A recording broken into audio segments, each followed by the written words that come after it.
Hindi po natapos. But praise God, nung kinahapunan po, nag-chat po kami dun sa chairman, yung mga sa OSA, mga officers.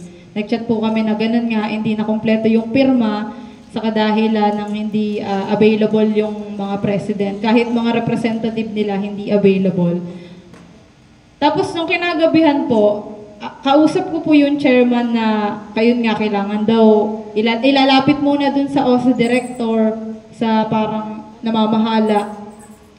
Tapos bigla pong nag-message sa GC namin yung president ng SSC na despite po ng hindi namin pagtapos ng pagpapapirma ng papel, pinapayagan po nila kaming kumilos ng araw ng Sabado. And ayun, salamat po sa Lord kasi kapag kalooban niya talaga yung ganap, kahit wala ka nang gawin, ibibigay niya. Kasi, tsaka hindi po yung kumbaga parang, di ba, nag-effort ka na gawin to, gawin yan. Hindi nasasayang yung effort kapag hindi na-accomplish.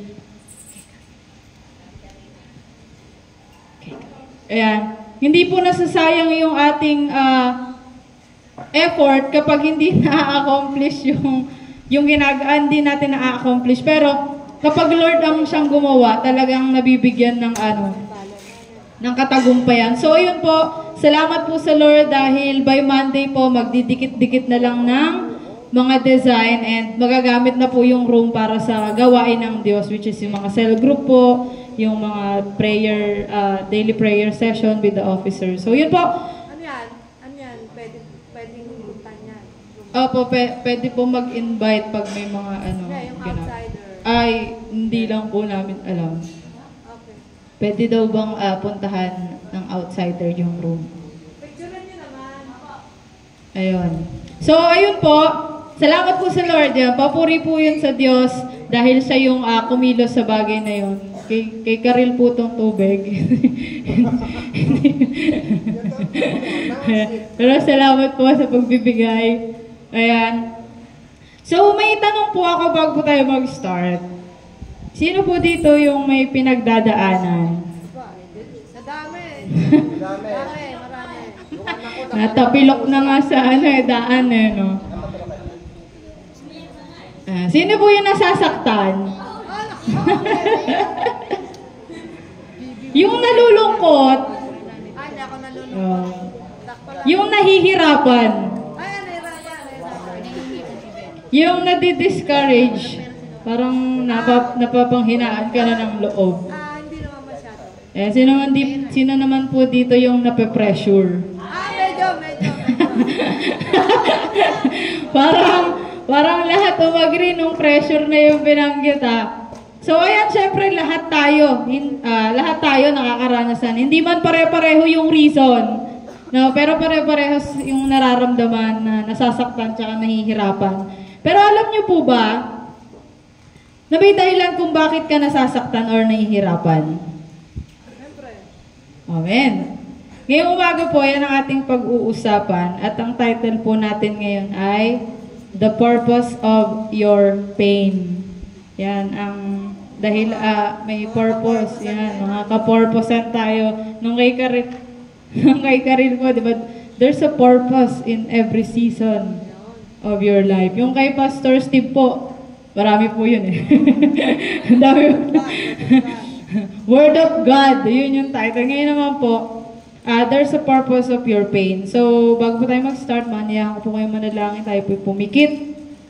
Panginoon, papurihan ka, pasalamatan ka sa dakong lugar na ito. Maraming salamat po sa napakagandang umaga na yung ipinagkaloob sa bawat isa. Salamat sa panibagong buhay, Panginoon, na aming magagamit sa paglilingkod sa iyo. And salamat, Panginoon, sa napakaraming blessing na iyong ipinagkakaloob ngayong umagang ito, Panginoon. Humihiling po kami sa inyo. Napakabigyan niyo po kami ng karunungan at katalinuhan na nagmumula sa iyo upang aming maunawaan kung ano yung mensahe mo ngayong umagang ito. At amin itong tanggapin na pang-amin, Panginoon, na ikaw yung siyang nagsasalita. And Lord, anumang uri ng distraction o gawa ng kaaway sa lugar na ito o maging sa aming isipan, pinapatigil po namin ito sa pangalan mo, Jesus, na pinakamakapangyarihan sa lahat. Kaya kayo po ang siyang magtagumpay ngayong umagang ito. Wala kaming ibang gagawin kundi mag-enjoy sa iyong presensya at namnamin yung mensahe mo yung ngayong umagang ito. Papurihan ka, dakilain ka, pasalamatan at parangalan in Jesus' name.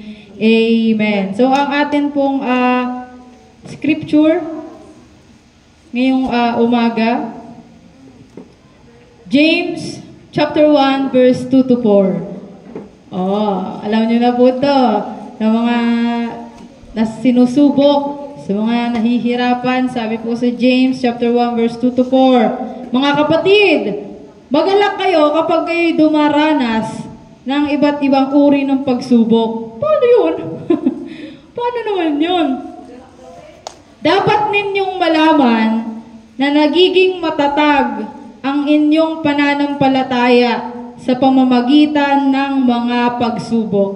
Yun pala yun. Kung bakit kailangan magalak. Kasi pinatatatag pala tayo. Sabi sa 3, at dapat sa 4, at dapat kayong magpakatatag hanggang wakas upang kayo'y maging ganap at walang pagkukulang.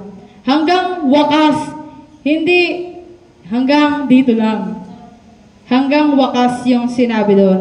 So, sabihin mo po dyan sa katabi mo, kapatid, kung nahihirapan ka, may purpose ang Panginoon.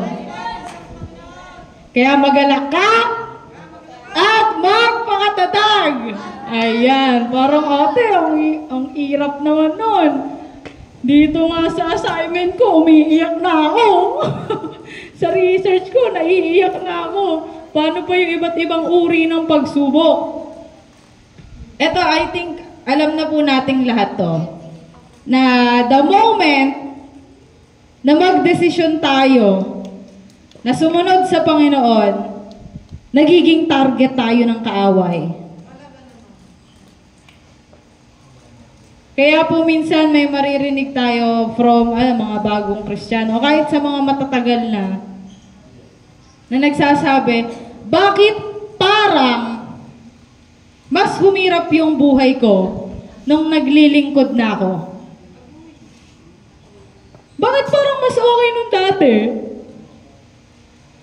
Di ko kailangan gumising na maaga pag linggo. Dire-diretso tulog ko. Bakit parang mas okay nung dati? Kapag may gusto akong puntahang lugar, magagawa ko. Kapag may gusto akong gawin na bagay, magagawa ko nang walang magsasabi ng kahit ano dyan sa tabi. No, bakit parang nung dati mas okay? Napansin niyo po kung bakit parang mas humirap? Kasi po, ang ginagawa mo na is yung mga bagay na hindi mo na nakakasanayang gawin. Bigyan ko po kayong example, para maunawaan po natin. Kapag bago po tayo sa isang lugar, sabihin na natin sa Singapore. Amen. Sabihin na natin sa Singapore, titira ka doon for 1 year. Siyempre, dahil magkaiba ang Pilipinas sa Singapore, sa lingwahe pa lang, una na yan.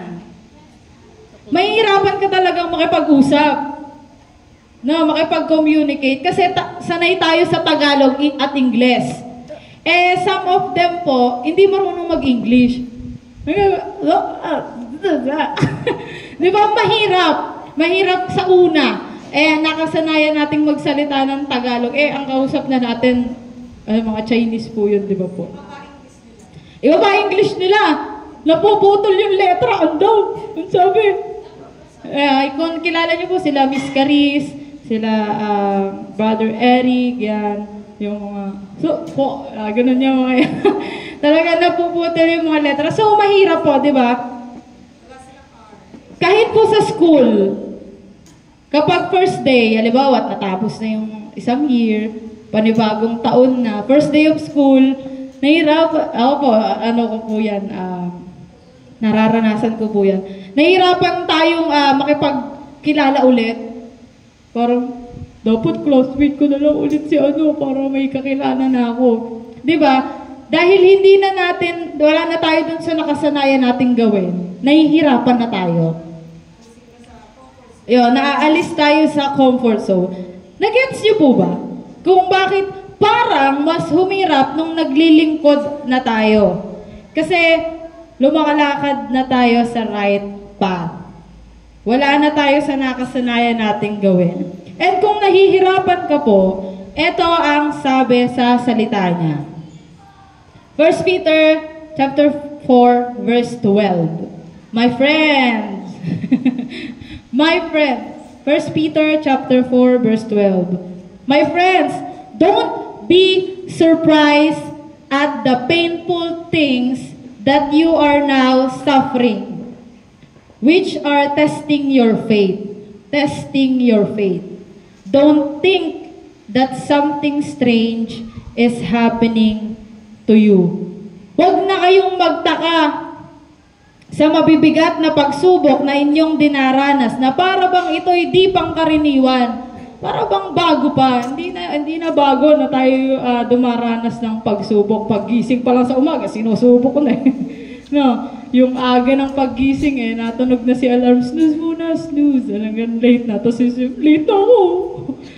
No, sabi po doon, do not be surprised kung may trouble. Wag na tayong magulat. Mas masurprise tayo kapag walang trouble. Wag tayong masurprise dahil may trouble. Mas masurprise tayo kapag wala yung trouble. Bakit? Kapag walang pag-atake, baka BFF kayo nung umaatake. Close yan, pumupulupot pa yan. Pag gano'n. Paano ba yan? Pumupulupot pa. Again, kapatid, kapag walang pag-atake, baka BFF kayo nung umaatake. Again, kapatid, wag na tayong magulat or magtaka pa. Dapat expected na natin na may pagsubok talaga na dadaan. Yung mga product na nabibili po natin, may pinagdadaanan yan. Napipisaot sila, na napapaikot-ikot sila sa machine. Diba? Bago sila maging ganap na pagkain o maging masarap na pagkain, dumadaan muna yan sa pagluluto. Bago yan maging adobo, lulutuin mo na yung baboy. Diba? May pinagdaanan yung baboy para maging masarap. So, huwag na tayong magtaka. Ate, ba't sabi sa preaching dati, kapag nag-obey kay Jesus, kapag sumunod kay Jesus, pagpapalain, gaganda ang buhay. Totoo naman ho yun. Wala naman ho talagang question doon. Totoo ho yun. Pero, following Jesus, ang pagsunod kay Jesus, also includes pain and suffering. May kasama yung sakit at hirap. Hindi ibig sabihin na kapag sumusunod na po tayo sa Panginoon, exempted na tayo doon. Uy, parang exempted pala sa No. Kaya nga sinasabi po palagi sa atin ng Panginoon na magpakatatag tayo. Kahit masakit, mahirap, nakakapagod, we have to keep moving forward. We have to keep on serving Him. Patuloy tayong paglingkuran siya. We have to keep on praying. Bakit? Dahil may magandang plano ang Diyos na inihanda para sa iyo at sa akin. Again, we have to keep moving forward dahil may magandang plano ang Panginoon para sa iyo at sa akin. And yun, tandaan po natin to Hindi tayo pinaparusahan. Hinuhulma ka lang ng Diyos para sa paparating na pagpapala. Again, kapag dumaranas po tayo ng problema, hindi yun dahil punishment kasi hindi ka sumusunod. way ng Lord yan sa pag-prepare sa'yo dun sa inihanda niyang blessing na para sa'yo talaga. Kaya may magandang plano. Jeremiah 29:11. Alam na alam yan. For I know the plans I have for you. Plans to prosper you and not to harm you. Plans to give you hope and future. Yun po yung plano ng Diyos sa buhay ng bawat isa. Wala pong pinlano ang Diyos na maghihirap ka. May pagdadaanan kang paghihirap. Pero tandaan mo na hindi ka nag-iisa. Kaya kapatid, sama-sama tayong magpatuloy kahit hindi madali ang buhay. Sama-sama nating suungin yan. Let us continue and never surrender. Kahit anong mangyari, huwag tayong susuko.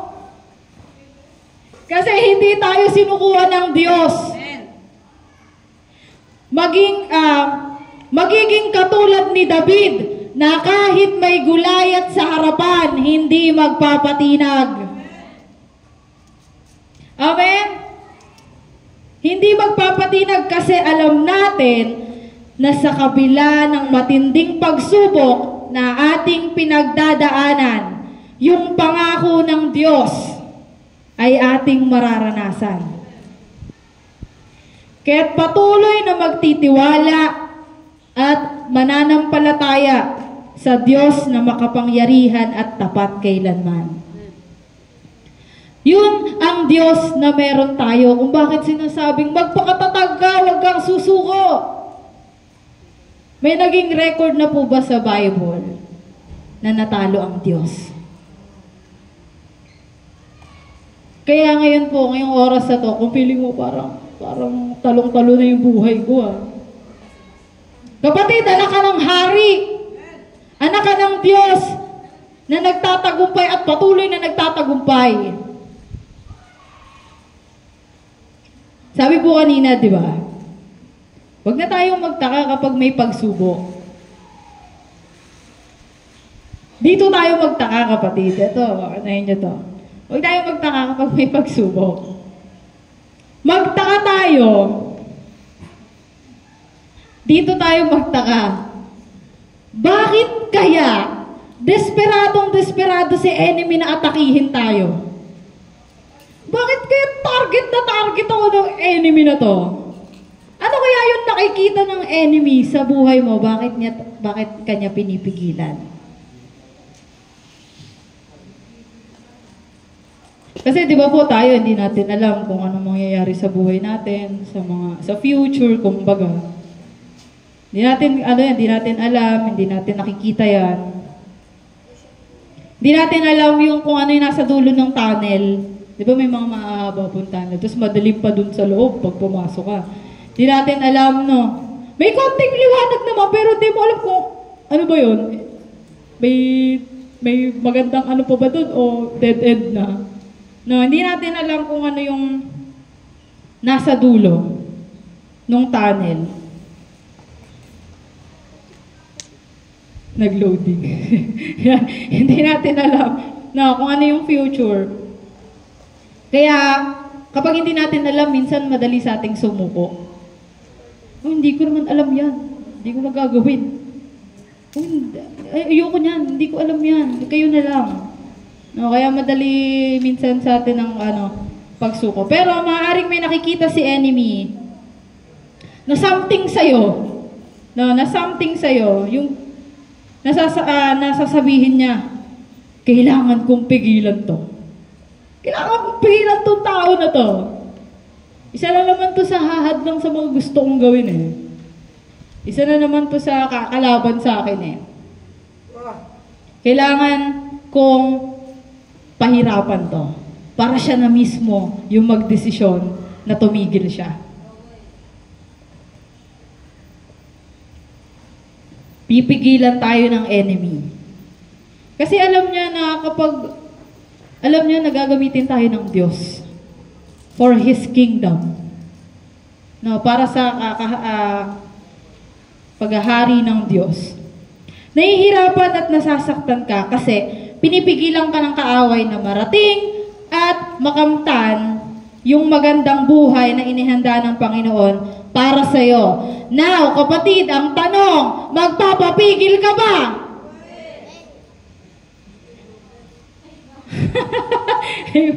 Magpapapigil ka ba o haharapin mo yung pagsubok para patigilin siya?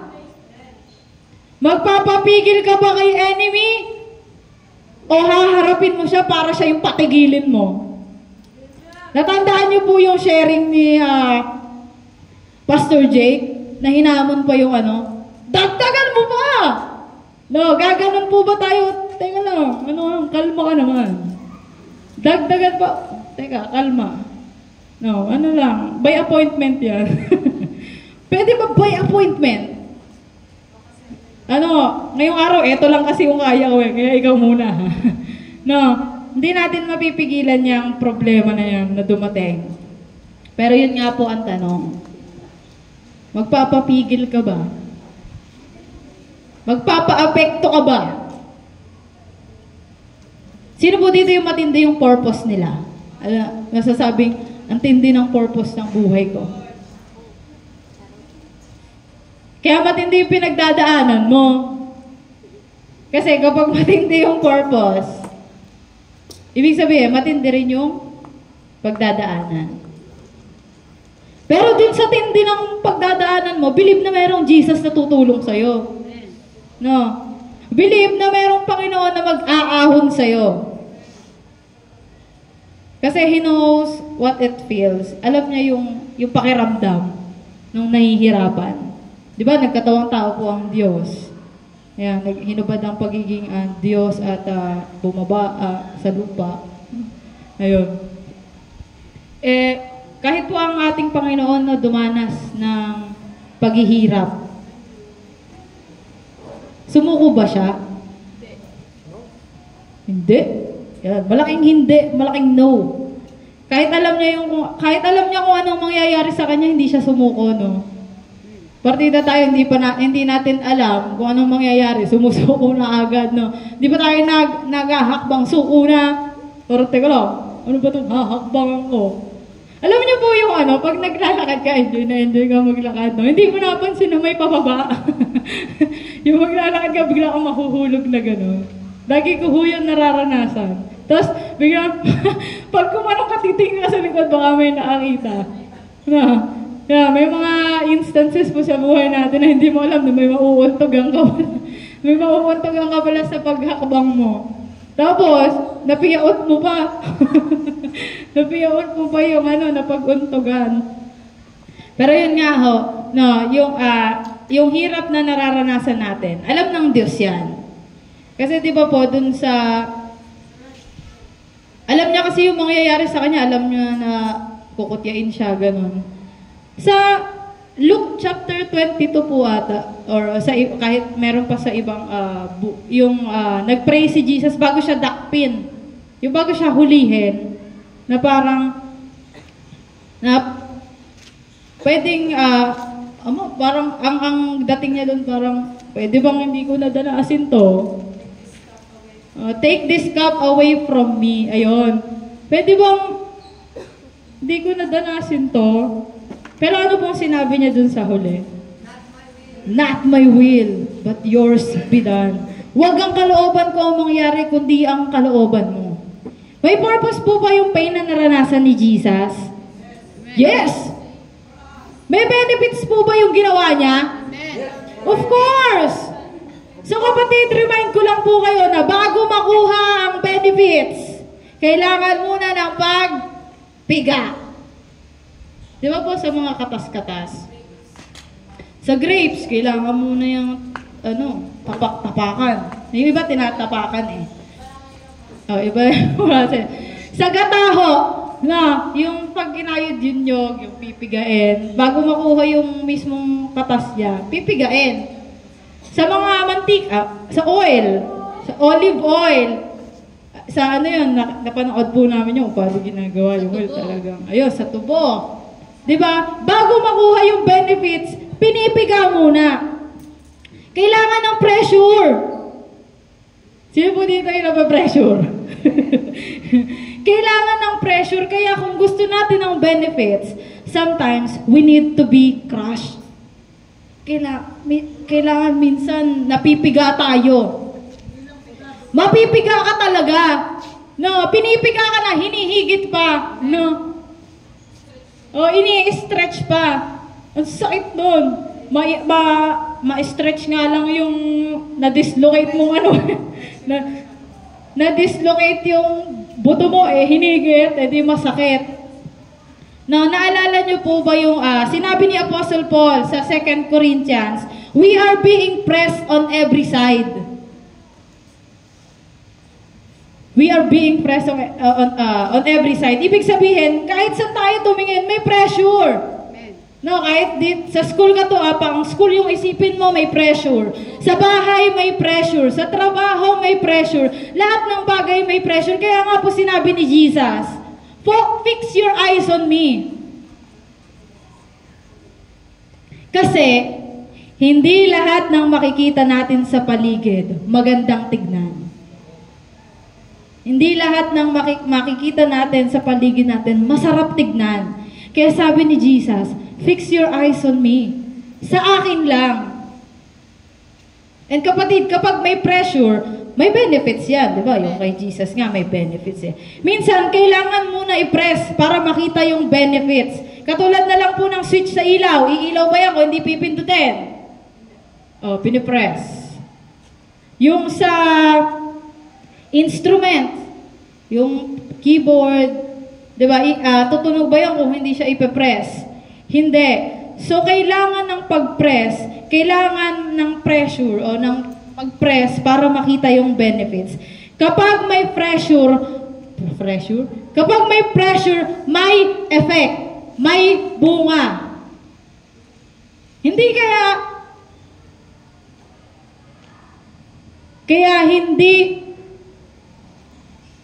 parang hindi effective yung buhay natin. Kasi umiiwas tayo sa pressure. Hindi kaya hindi effective yung buhay mo kasi iniiwasan mo yung pressure. Kapatid, hindi lalabas yung katas ng hindi pinipiga. Kaya kung gusto mo ng effect, kailangan mo ng pressure. Pag nape-pressure ka, ito na naman. Kaya may crushing para lumabas yung anointing. No, para lumabas yung pagkakagamit sa'yo, no? Kaya imbis na iwasan natin ang Diyos o yung mga itinuturo ng Diyos sa atin, dito sa loob ng simbahan o kahit sa personal nating pakikipag-usap sa Kanya, endure na lang natin. Tiisin na lang natin. Imbis na manalangin tayo na, Lord, tanggalin mo lahat ng pagsubok. Tanggalin mo lahat ng gawa ng kaaway. Ipag-pray na lang natin na, Lord, kung dadaan man yung pagsubok, kung dadating man yung pagsubok, palakasin mo na lang ako. Samahan mo na lang ako. Natapusin to. Bakit? Kapatid, kanina sabi dun sa enemy, kung, ikaw yung inaatake. Kung bakit tayo yung target ng enemy. Kasi, I believe naman, na hindi tayo BFF ni enemy, no. Kasi, si enemy, hindi niya inaatake yung kakampi niya. Ikaw, pagka-grupo mo, aatakihin mo ba? Ropa to! Sasaluhin ko yung bala pa ako sa'yo! Oh, no, ropa tayo dito. No, hindi inaatake ni enemy yung kakampi niya, yung best friend niya. Ang aatakihin niya, yung kalaban. So, I believe, lahat tayo, hindi BFF ni enemy. No, tayo kumakalaban kay enemy. Against tayo kay enemy. Against the flow. And yung pag-atake, hindi yan aksidente na ikaw yung inaatake. intention niya na atakihin ko talaga. Ito, target ko talaga to ngayong araw. Talaga maghapon, makakaranas ka talaga ng ano.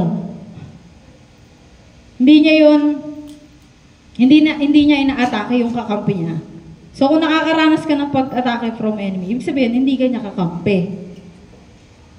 Aba, ate, so sinasabi mong good thing na inaatake ako? Hindi. Ang sinasabi kong good thing doon, hindi ka niya kakampi. No, yun yung magandang bagay doon. Hindi tayo kakampi ni enemy. Kakampi tayo o kakampi natin ang Diyos.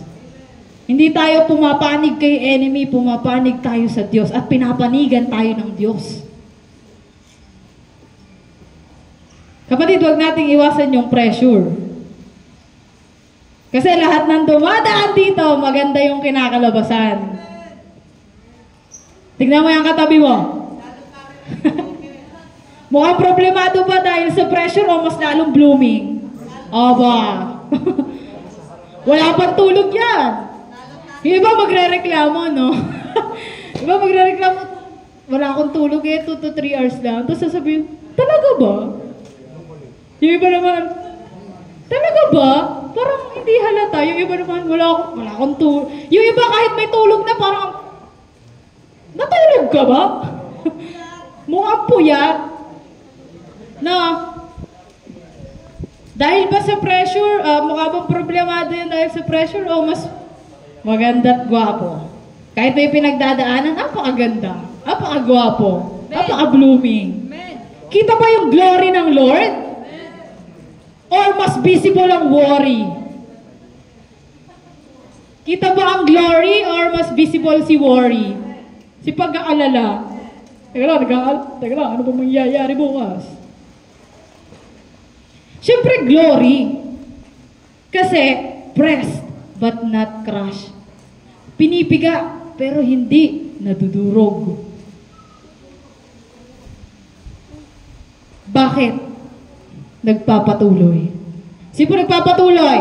I believe lahat po tayo dito nagpapatuloy. Kaya po linggo-linggo, nakikita-kita pa rin tayo no? No, nakikita-kita pa rin tayo mata sa mata dahil nagpapatuloy ang bawat isa.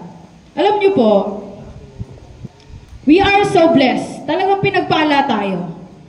Kasi may alam po tayo na hindi alam ng iba. No, we know something that others don't. Yung iba, bakit alam yan? Mga ganun. May mga gumaganon ba sa inyo? Ito yung alam natin. Alam natin na hindi pang habang buhay kung ano man yung hirap at sakit na ating pinagdadaanan, even yung mga problems natin. Alam natin na hindi yan pang habang buhay. Di ba sa iba, hindi na ba matatapos ng problema na to? Araw-araw na lang ba ng buhay ko, dadanasin ko to? Sa atin, alam natin na hindi yon mananatili. The pressing and crushing. Pinag-usapan po natin yung last time, yung season. Ito, yung pressing and crushing season ng buhay natin, hindi yan permanent. Hindi yan panghabang buhay. Kumbaga, ano lang yan? Ano ba magandang example ng mabilis ka lang sa school. Diba? Bago ka hindi ka nananatiling first year lang. Kung nagsisipag ka. No. Kung nag-aaral ka na mabuti, hindi mananatiling first year, no? Baka naman kasi, tumatatlong taon ka na dyan. Aba, ano ka na dyan? Anong tawag doon? Pro ka na dyan, Parang bigyan mo naman ako ng... Mahal ng teacher. Bigyan mo naman ako ng strategy. Parang pro ka na. Mahal na mahal si classmate, si katabi, si teacher. Hindi kasi mabait yung professor naman. Pwede mo ba naman maging professor yan sa mga next year level? No, yung season ng sakit at hirap ay hindi permanent. Hindi ka mamamalagi dyan. Dahil hindi naman yan yung purpose ng Panginoon para sa'yo. Again, ano po yung purpose niya? Nabanggit kanina. Plans to prosper you. Hindi, plans to give you hope and future. Na kahit ngayon mismo, nahihirapan ka. Ngayon mismo, nahihirapan ka sa sitwasyon mo sa buhay, sa estado ng buhay mo, nasasaktan ka, nahihirapan ka, napapagod ka. Alam mong lilipas din yan. Alam mong bababa ka din dyan. Alam mong matatapos din ang lahat. Kahit ang enemy patuloy na gustong pahirapan ka. Diba? May tatlong bagay po na laging ginagawa ang enemy. The enemy wants to steal, kill, and destroy. Kahit gusto ng enemy na patuloy kang i-destroy o napatayin ka o patuloy kang saktan, we know na hindi yun permanent. Dahil alam natin na kahit anong laki ng problema na ibato ng kaaway, mas malaki pa din ang Diyos natin. Amen. He is still greater than that. Mas malaki pa rin ang Diyos sa kahit anumang laki na ibinabato ng kaaway. Kaya kung anumang sitwasyon mo ngayon, ngayong oras na to, sa bahay man, sa school, mas malaki ang Diyos dyan. Kaya niya yang tapusin. Actually, tapos na. Matagal nang tinapos. And kapatid, nasa atin po ang desisyon. Kung anong magiging action or reaction natin when we are being pressed. And I remember po, nabanggit, last week sa preaching nung there's a purpose in every season of your life. May tatlong choices doon, nabanggit. No. When bad things happen, tandaan niyo po yun. Sabi doon, when bad things happen, we have three choices. Let them destroy you, let them make you bitter, or let them make you stronger. Eto kapatid, gamitin din natin yon. When we are in pain, kapag nasasaktan ka, hahayaan mo pa, will you let your pain destroy you? Hahayaan mo ba na yung pain na yan, sirain ka? Hahayaan mo ba na yung pain na yan, gawin kang Peter? Parang lahat ng ginagawa mo, mapait na. Ultimo pagngiti sa umaga, hindi na magawa. Pagbati sa mga nakakasalubong kahit hindi kilala. Yeah. Or, will you let that pain make you stronger? Gagamitin mo ba yung pain na yan na steps para makarating ka doon sa patutunguhan mo, or hahayaan mo na harangan ka na lang?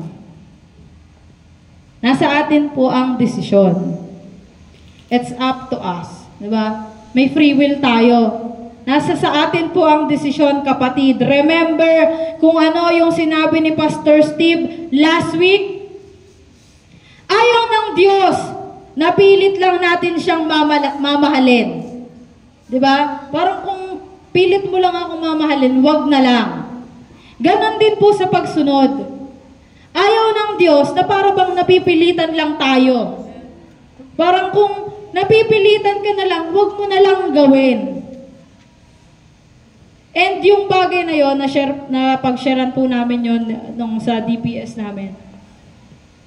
Yung sinabi ng Diyos na ayaw niya na mahalin mo siya ng pilit, hindi yun dahil sa ikaka-benefits niya. Di ba po, alimbawa, sa magkaibigan, parang sasabihin niya dun sa friend niya, wag mo lang akong piliting maging kaibigan. Yung kumbaga, wag mong ipilit na goods tayo, parang ganun.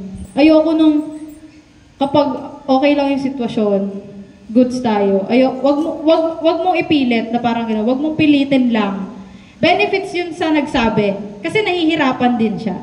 Sa Diyos naman, kung bakit ayaw niya tayong pinipilit lang siyang mahalin. Kasi ayaw niya tayong mahirapan. Sa atin pa rin yung benefits kung bakit sinabi ng Diyos yun. Kaya, mag-decide po tayo. And, meron pong tatlong bagay na purpose ng ating pain. Three purpose of our pain. Pain? Number 1, nabanggit kanina dun sa 3 choices. To make you stronger. Naalala niyo po kung bakit nasabi ni Paul yung Philippians 4:13 na I can do all things through Christ who strengthens me? Naalala niyo po yun? Kasi bago dumating sa verse 13, binanggit ni Paul sa verse 12. Naranasan niya muna yung magkameron at naranasan niyo muna yung wala. Sabi po, di ba? Alam ko kung paano maghikahos. Alam ko rin kung paano managana. Natutunan ko na ang sikreto kung paano masiyahan sa anumang kalagayan sa buhay. Ang mabusog o ang magutom, ang managana o ang mahirap. Kaya pagdating ng verse 13, ang lahat ng ito ay magagawa ko dahil sa lakas na kaloob sa akin ni Kristo. Kaya niya nasabi na kaya kong gawin lahat ng bagay kasi naranasan niya na yung magkaroon at wala. Natutunan niya na. So kapatid, dun po ba sa pain and struggles or suffering na ating nararanasan, may natututunan po ba tayo? May nauunawaan po ba tayo dun sa itinuturo ng Diyos? Again, that pain will make you stronger. Yun yung purpose niya. Pangalawa, to test your faith. Nabanggit po doon sa 1 Peter, yung mga pagsubok na dumarating sa atin, it's just to test our faith. Na kahit anumang panahon, nabanggit kanina sa kanta, kahit anumang panahon, mabigat, talaga naman mabigat man ang maging sitwasyon. Ang sabi doon, ikaw lamang ang sandigan, Panginoong Jesus. No, kahit anumang panahon at gaano man kabigat yung sitwasyon ng buhay mo ngayon, siya pa rin ba ang tatawagin mo? Siya pa rin ba yung lalapitan mo? Siya pa rin ba yung tatakbuhan mo? Again, yung pain na yan, tinetest lang yung faith natin. Kung tayo ba'y mananatili o susuko, kung tayo ba'y magpapatuloy o titigil na. And pangatlo, to glorify Him.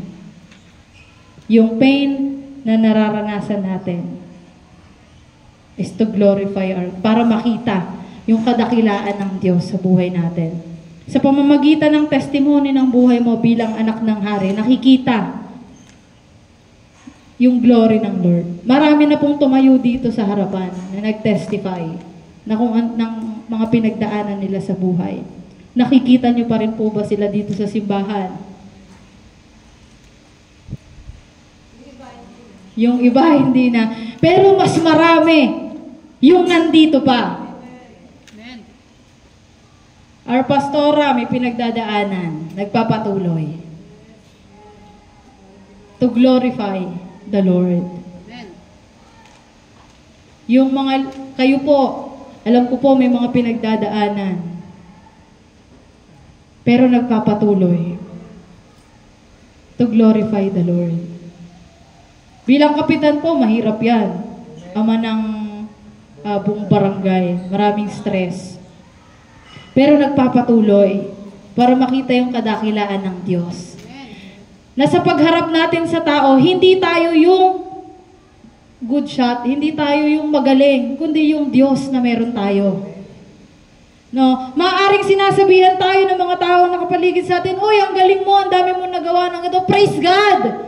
Kasi hindi natin kaya yan nang wala ang tulong ng Diyos. Lagi binabanggit sa harapan, sa panalangin, "Lord, tulungan mo kami, samahan mo kami, kasi hindi namin kaya nang wala ka. Wala kaming kayang gawin nang wala yung tulong mo." Kaya nagagawa natin yung mga bagay-bagay, na pagtatagumpayan natin yung mga bagay-bagay, kasi matagumpay yung Diyos na sumasama sa atin. Never pang sinamahan ng Diyos, never pa tayong sinamahan ng Diyos sa pagkatalo. Lagi niya tayong sinasamahan sa pagtatagumpay. We are more than conquerors pa nga yung sinasabi. Higit pa tayo sa mananagumpay. Kaya kapatid, yung pain na yan, to glorify the Lord. Para mapapurihan siya, madakila siya. Kanina po nabanggit na may alam tayo na hindi alam ng iba. May mga magsasabi po sa atin, kahit alam na hikahos tayo sa buhay, nakikita na parang hindi ka hikahos. Parang aya mo, wala lang ang laman yung bulsa, sasabihin mo, madami pang pera. No. No, lagi, ayan, sa mga pamilya, no. Siyempre, marunong lang ho kaming manamit ng ayos. No, ayaw lang ho namin magmukhang kawawa dahil hindi kawawa ang anak ng Diyos. No. Kapatid, kung walang laman yung bulsa mo, huwag mong isiping wala. Kailangan lang natin ibuka yung kamay natin para magkaroon. Receive. Kung ano man yung hiling mo ngayong oras na to, ano man yung ipinapanalangin mo ngayong oras na to, maniwala ka at manampalataya na ipagkakaloob niya yan. Actually, ipinagkaloob niya na lang. Ipinagkaloob niya na yan. Ang gagawin na lang natin is tanggapin ang may pasasalamat sa ating puso. Again, 3 purpose ng ating pain ay para palakasin tayo, para itest yung faith natin, at para mapapurihan ang Diyos na meron tayo. Ito, application. Siyempre, may kailangan tayong gawin. No? Para patuloy tayo na maging malakas, patuloy tayo na managumpay, may kailangan tayong gawin. Number 1, trust Him with all your heart. Proverbs 3:5-6, trust in the Lord with all your heart and lean not on your own understanding. In all your ways, submit to Him, and He will make your path straight. Trust in the Lord with all your heart. Buong puso, buong pag-iisip, buong kaluluwa, at huwag mananangan sa sariling kakayanan na kapag may problema, sarili mong solusyon yung ginagawa mo. Palaging solusyon ng Diyos ang gagamitin natin. Na palagi tayong mag-submit sa Lord. Mapamaliit man o malaki yung problema na yan, isubmit natin yan sa Lord. Para patuloy tayo na nananagumpay. Number 2, be joyful in every circumstances. No, magalak ka sa kahit anumang pagsubok na dumadating sa iyong buhay. Kasi may purpose yan. Sabi po sa Romans 5, verse 3-5. Hindi lamang iyan. Ikinagagalak din natin ang mga kahirapang ating tinitiis. Dahil alam nating ito'y nagbubunga ng pagtsatsaga. At ang pagtsatsaga ay nagbubunga ng mabuting pagkatao. At ang mabuting pagkatao ay nagbubunga ng pag-asa. At hindi tayo binibigo ng pag-asang ito sapagkat ang pag-ibig ng Diyos ay ibinuhos na sa ating mga puso sa pamamagitan ng Espiritu Santo na ipinagkaloob sa atin. Bakit kailangang magalak pag may pagsubok? Kasi nagbubunga yun ng pagtsatsaga. At yung pagtsatsaga na yon, nagbubungay ng mabuting pagkatao.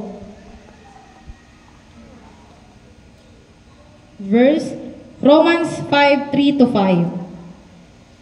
And kapag may mabuting pagkatao po tayo, nagbubunga ng pag-asa.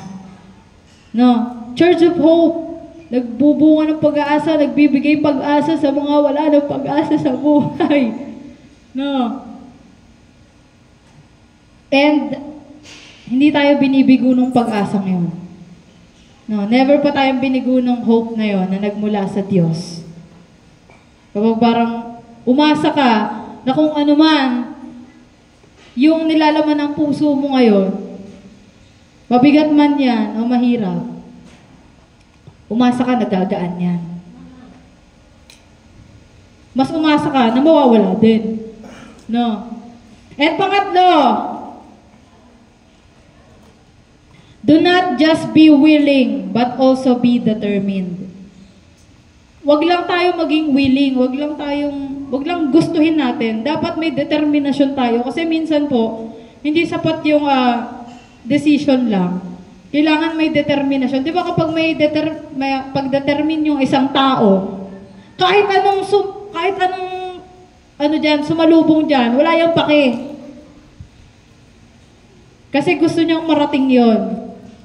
Yung mga mga athlete, mga basketball player, mga volleyball player. Kahit dumadating yung bola, may nang papaul pa. Tumitigil ba sila? Hindi. Kasi may goal sila na manalo. Na Paul, kahit hindi naman nasa pa, uy, Paul! No? Kahit hindi, talagang diyan ka makakakita ng magagaling umarte sa basketball. Parang ang layo ng kamay na biglang umilag, uy, Paul yun. Sa volleyball player, may dumadating na bola dyan. Minsan nga, sa mukha pa yan eh. No, kapag determinado ang isang tao, kahit ano man yung sumalubong, hindi nagpapatalo. Minsan nga sa argument, hindi magpapatalo eh. Pag determinado yung, ito yung tama, ito yung dapat gawin, ito yung ganun, ganyan. Hindi magpapatalo kahit mali na yan. Tapos kapag sinabi mo, hindi ganito nga yan, sasagutin ka, oo nga, ay, parang ako pa yung mali doon ah. Teka lang, parang pa yung mali doon. Parang mali ka doon. Na, kailangan determinado po ang bawat isa. No, hindi, di ba may kanta po na, I have decided to follow Jesus. Dapat hindi lang decided. Dapat determinado din. I am determined to follow Jesus. Determinado akong sumunod sa Diyos. Determinado akong kumapit sa Diyos. Kasi naniniwala tayo, na kahit saan man tayo magtungo, basta ang Diyos ang kinakapitan natin, hindi tayo mapapahamak. If God is for us, who can be against us? Sino ba ang against sa atin? Kung ang Diyos na mismo yung panig sa atin. And kapatid, kung feeling mo na talong-talo ka ngayon, na parang sukong-suko ka, sinabi ng Diyos, I will fight for you. Ipagtatanggol ka ng Diyos. May mga sitwasyon po kasi sa buhay na hindi natin kailangan magsalita. May mga sitwasyon po tayo sa buhay na may minsang wala tayong gawin, kundi manalangin lang. And hayaan na ang Diyos ang siyang mismo kumilos dun sa bagay na yun.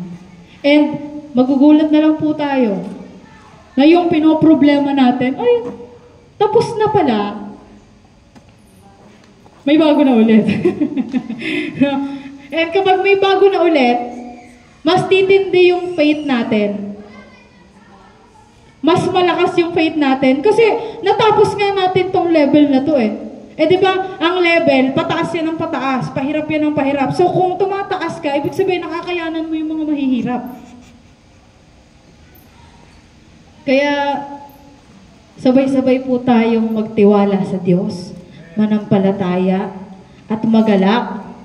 Sabay-sabay po tayong maging determinado sa paglilingkod sa Diyos kasi hindi niya tayo pababayaan at iiwan. Kaya yun po, ngayong umagang ito, let's ask God ngayong sa ating personal relationship with Him, i-ask natin ang Lord na bigyan tayo ng puso na nagagalak na kahit anumang sitwasyon ng buhay natin, o mabigat man yung sitwasyon na pinagdadaanan natin, matutunan nating magkaroon ng kagalakan sa ating puso. Dahil, indication yan na may panibago na namang gagawin ng Diyos sa buhay ko. May breakthrough na naman na gagawin ng Panginoon sa buhay ko. Sabi po dun sa kanta, And kapag inawit po natin, sa pag-awit po natin itong kantang to, let's make this as a prayer. Yung prayer natin. Nasabi doon, ako'y magtitiwala sa'yo sapagkat kalakasan ko'y nanggagaling sa'yo.